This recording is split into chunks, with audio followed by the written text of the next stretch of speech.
Every day, you hear about carbon footprint. This is a well-known term, but do you actually know what it means? Well, let me break it down for you. And don't worry, this one is on the house.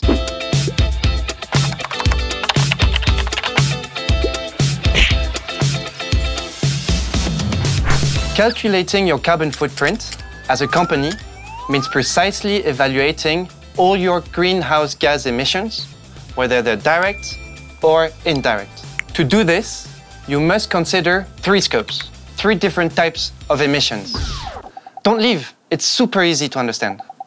So let's start with scope 1. This includes all emissions generated directly by the company's infrastructures and activities. For example, ENGIE operates power plants that burn fuel, such as gas, and thus emit CO2. In fact, this made up 94% of ENGIE Scope 1's emissions in 2022. Now, Scope 2. This concerns the energy the company consumes for its own use. For example, the lighting and heating of offices, the electricity required to run printers, and of course, coffee machines. For ENGIE, this represents a very small portion of the total footprint. Scope 3.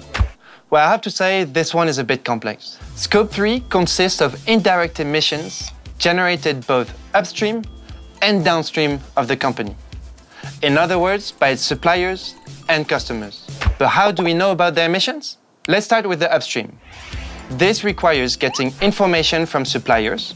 Take, for example, the electricity that ENGIE buys on the wholesale market to resell to its customers. Producing this electricity has generated carbon emissions, and they must be accounted for. That's the Scope 3.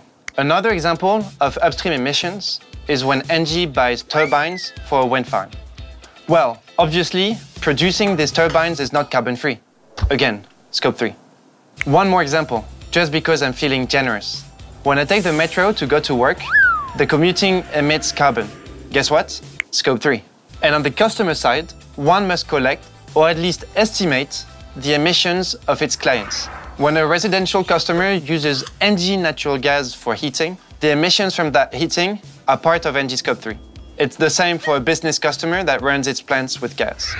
Now that you understand what the carbon footprint is, bear in mind the most ambitious companies are those committed to all 3 scopes, including the emissions of their customers. And ENGIE is one of them.